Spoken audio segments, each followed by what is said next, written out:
In this video, we're going to talk about the 7 pitching velocity killers. Stay tuned.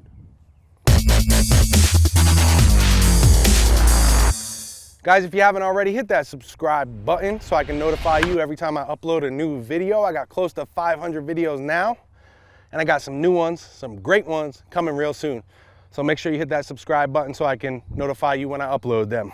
In this video, however, we're going to talk about 7 pitching velocity killers. These are the things that will kill your pitching velocity if you're doing them. So if you're struggling with your pitching velocity, check to see if you're doing any of these things, because this could be a reason why it's shutting down your pitching velocity. If you're throwing a lot slower than you think you should be, check these 7 things out, because you may be doing one of them or more than one.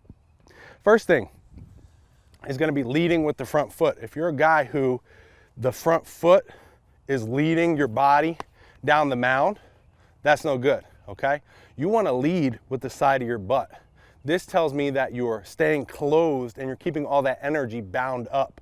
But if your front foot and your front knee start to break the plane of your front hip, you're opening up too early and you're going to lose a lot of pitching velocity that way, okay?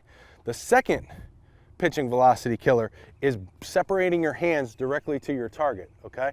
I know this is a big misconception. A lot of coaches teach this way, that you want to separate your hands going straight to home plate and straight back this way. That will also kill your velocity. If you look at the high velocity pitchers, when they separate, if that's home plate and that's third base right there, they're separating at least 45-degree angle or more. A lot of those guys are to third base if they're a righty, or to first base if they're a lefty, meaning it looks something like this. See how far closed off I am? I'm throwing this way, there's third, okay? So if you're breaking straight to home plate, that's no good. You're gonna kill your pitching velocity. The third pitching velocity killer is being tall on your back leg, okay? If you're a guy who stays real tall on your back leg here, when I come up and I don't have much bend in the back leg and I start to go down that mountain and I maintain that straightness in my back leg and I kind of just fall out there, you're not gonna get any leg drive, and that's a big pitching velocity killer. What you wanna do instead is get into that back leg so that you can drive out of it, okay? We want good leg drive. So your back leg should have a pretty good bend in it so that you can take this stored energy and then extend through it all and drive that back hip forward, okay? So that's what you want to do with your back hip. The fourth pitching velocity killer is early hip rotation, and this kind of goes into leading with that front foot, right? If we're leading with our front foot and our knee, you'll see guys who do this a lot too. They kind of they start to point that front foot forward. Now, if you're doing this, those hips are going to start to open up, right? So I'm leading this way and I'm opening my hips early hip rotation, okay? What's happening when we do that is we're leaking that energy. It's like letting some of that energy go out before we go. We want to create hip to shoulder separation, right? That's our goal in pitching to pitch fast. If we open up too early and we let those hips go, we're going to leak some of that energy out and we're not going to be able to throw fast. So we want to keep those hips closed as long as possible, long, and then open it up. And that's going to help us throw faster. So number 5 pitching velocity killer is going to be the front leg. If you're bending through your front leg at release, you're leaking your energy forward, okay? You got to be able to pitch against that front leg. We're creating good linear energy with that leg drive that we talked about earlier, but then we want to be able to brace up on that front leg. So you'll see a lot of the high velocity pitchers, when they get to this point, they'll actually straighten that front leg out as they're coming to their release point. So they're leveraging their linear energy really well. So if you're bending through it, that's the opposite, right? If you're collapsing through it, you're going to be losing a lot of pitching velocity. So that's why it's a pitching velocity killer. Number 6 is early pronation. Pronation just means the way your wrist is turned, right? This is supination, this is pronation. And we've all been taught at one time, when we separate our hands, we want to point that ball going back towards second base. That's early pronation. We don't want that, because if we turn to throw, we're going to be in a bad position to release that ball. We want our pronation to happen through release point and as we finish, okay? That's called deceleration. So if we're doing early pronation, we're putting ourselves into a bad position to have good pitching velocity. So if you're doing that, that's a pitching velocity killer. Think about having this ball more towards the shortstop if you're a righty, or third base even. The opposite if you're a lefty, okay?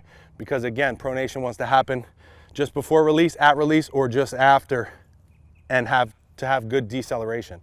The 7th pitching velocity killer is pulling the glove down. You may have heard this one as well, but if you're really being aggressive with your glove side and pulling it down, you're actually gonna do more harm than good. You're gonna be flying out, because when your energy goes this way, the other energy goes this way, right? If I'm running with a flag pole, with a flag behind me, and I'm running this way, that flag is gonna be going behind me. Same thing goes with the glove side. If I'm real aggressive here, my energy is gonna go here, and I'm gonna be losing pitching velocity. What you wanna do is load up the scaps and then bring them back together. This is called blocking off right here, what I just did, okay? That's the proper way to pitch against your front side. So those are the 7 pitching velocity killers. I hope you like that. Click the thumbs up. Don't forget to check out my 3 pitching tips to instantly increase your pitching velocity. Just click this video right here.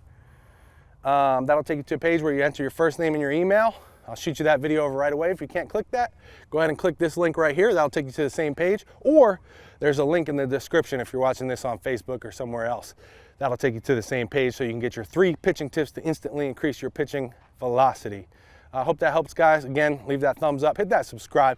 Let me know in the comments below, what of the 7, or if there's more than one, which ones are you doing that you can work on to pitch faster? Let me know in the comments below.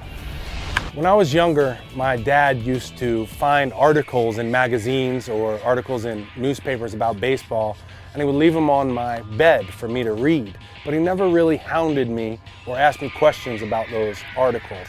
But what he did was very smart. When I was with him, he would talk to other people about those articles and things. So that made me interested, and I wanted to know what was in those magazine articles or those newspapers. So I always read those, but he never really pushed it on me. And I thought that this would be a great resource for you guys. If you liked any of my videos, you can just click that share and share it with your son, and maybe use that technique that my dad used. I don't know if he knew it or not that he was doing that, but it worked really well. He wasn't hounding me too bad, and all he did was share it with me, and I wanted to read it because he was talking to everyone else about it.